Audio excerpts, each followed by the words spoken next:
Hello students, once again एक बार फिर से आपके बीच ज्यामिति पढ़ने के लिए आप लोग तैयार हो जाइए। ज्यामिति में इसके पहले पार्ट में आप लोगों ने देखा थेस प्रमेय के बारे में पढ़ा, उसको हम लोगों ने प्रमाणित किया और समरूपता क्या है थेस के बारे में जानकारी पढ़े। थेस ने कौन कौन से आधारभूत सिद्धांत दिए दो बहुभुजों को समरूपता प्रमाणित करने के लिए। और त्रिभुज को किसी त्रिभुज में हम देख रहे हैं आधारभूत अनुपातिकता प्रमेय कि किसी त्रिभुज में एक भुजा के समानांतर खींची गई रेखा अन्य दो भुजा को विभाजित करती है तो वो समान अनुपात में करती है। इसका विलोम हम लोग पढ़ेंगे। आज हम लोग पढ़ेंगे जो हम इसके पहले पार्ट में जो देखे थे थेस प्रमेय का विलोम का उल्टा। थेस प्रमेय जो दिया था उसका उल्टा भाग हम प्रमाणित करेंगे। उसमें था कि किसी त्रिभुज में एक भुजा के समानांतर खींचेंगे, समानांतर दिया हुआ था, इसके समानांतर खींचेंगे तो ये दोनों का अनुपात बराबर होगा। इसमें उल्टा, इसमें है कि किसी त्रिभुज में ये दोनों का अनुपात ही यदि बराबर हो, यदि कोई रेखा इस दोनों भुजा को इस प्रकार से काटे कि इसका अनुपात बराबर हो तो ये रेखा जो होगा तीसरी भुजा के समानांतर होगा। इसको लिखते हैं इस प्रकार से, किसी त्रिभुज में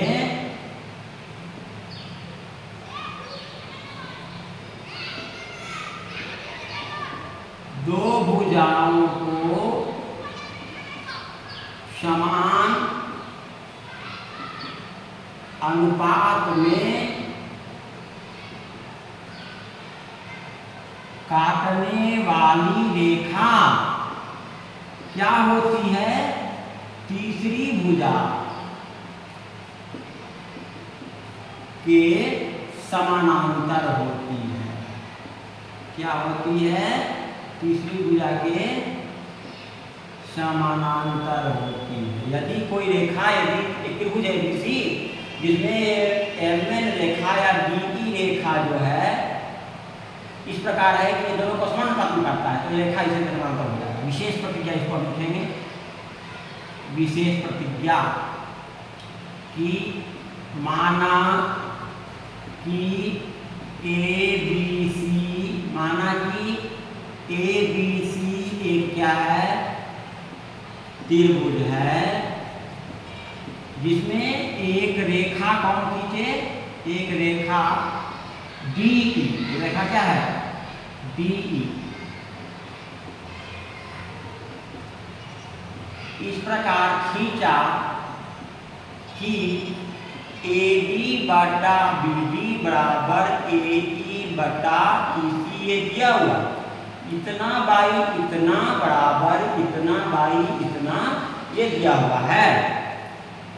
तो इसमें उसके जैसा उल्टा इसमें सिद्ध करना है कि BE जो रेखा होगा ये BC के समानांतर। उसके क्षेत्र में था कि ये दोनों समानांतर दिया हुआ था तो सिद्ध करना था कि इतना बटा इतना होगा। इसमें उल्टा, इसमें यही दिया हुआ है इतना बटा इतना दिया हुआ है, सिद्ध करना कि समानांतर होगा। इसमें भी रचना उसके जैसा ही रचना क्या करेंगे कि B से यहाँ पर DM लंब डाला AE पर और E से EN लंब डाला AE पर और इसको मिलाया CD और BE पर। रचना क्या किए? DM लंब डाले AE पर तथा EN लंब डाले AD पर तथा और क्या किए? CD एंड BE को मिलाया। सेम वैसा ही करेंगे इसमें भी प्रमाण चलेंगे। प्रमाण देखोगे इस त्रिभुज ADE का क्षेत्रफल बटा त्रिभुज BD का क्षेत्रफल, उसी के जैसा त्रिभुज ADE का क्षेत्रफल बटा त्रिभुज BDE का क्षेत्रफल। तो त्रिभुज का क्षेत्रफल कितना हो जाएगा? हाफ गुने आधार AB, तो इसका ऊंचाई कौन है? EL।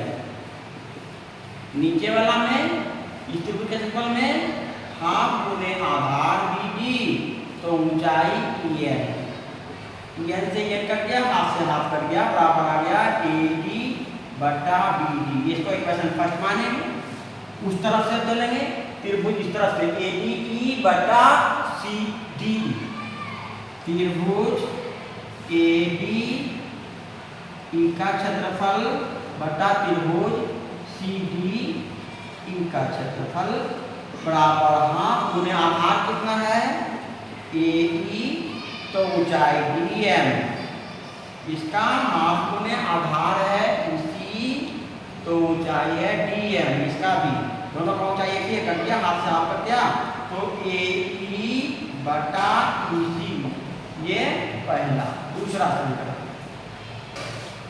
ठीक है, दूसरा समीकरण। अब यहाँ देखेंगे फिर से इस तरह से चलेंगे, चलिएगा देखिएगा इस समीकरण में। यहाँ देखिए दिया हुआ है क्या, AD बटा BD बराबर AC AE बटा AC, ये जो चीज दिया हुआ लिखेंगे कि चूंकि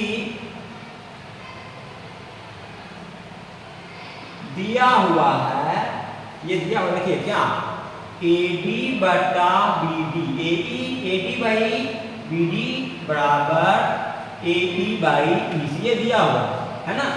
यानी समीकरण 1 और 2 का दाहिना पक्ष जो है बराबर दिया हुआ लिखते हैं, अर्थात समीकरण 1 एंड 2 का दायां पक्ष क्या हो गया, समान हुआ।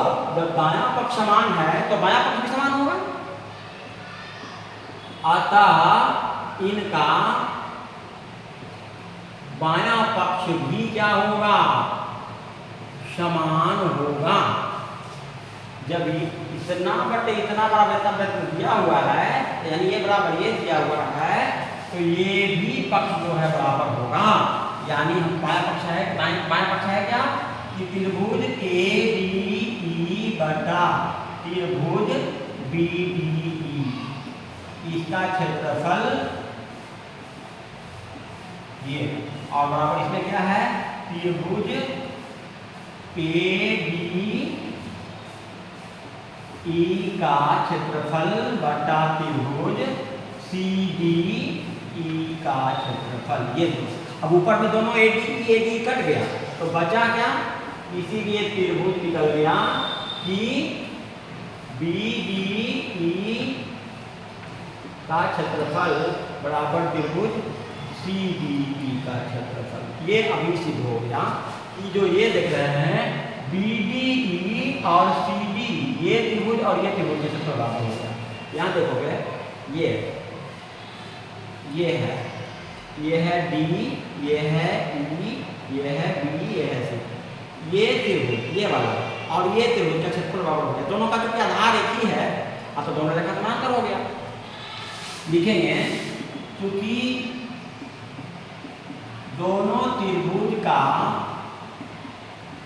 आधार एक ही है और उनके क्षेत्रफल समान है, और इनका क्षेत्रफल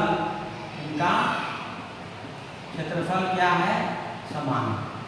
अतः ये दो समानांतर रेखा बने हैं, अतः ये दोनों त्रिभुज दो समानांतर रेखाओं के बीच बने हैं, इसीलिए DE समानांतर हो गया BC। यही सिद्ध करने के था, सिद्ध हो गया। ठीक है, ठीक से एक बार फिर देख लीजिएगा।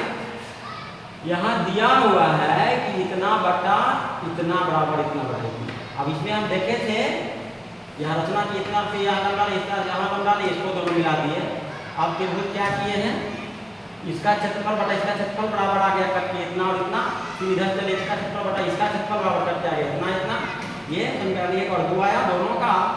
ये तो बराबर दिया हुआ है, तो दिया हुआ है, ये दिया हुआ है, पहले से दिया होता कि ये बराबर दिया हुआ। अब ये बराबर है तो अतः इसका दाहिना पक्ष बराबर हो गया, अतः बायां पक्ष भी समान होगा। बायां पक्ष का ऊपरी भाग जो अंश दोनों का एक ही है कट गया, यानी दोनों का जो हर है त्रिभुज BDE और त्रिभुज CDE, इसका क्षेत्रफल भी बराबर हो गया। जब दोनों का क्षेत्रफल बराबर हो गया, दोनों का आधार एक ही है, तो दोनों रेखा समानांतर हो जाएगा। ठीक है, और यहाँ से देखिए, धन्यवाद।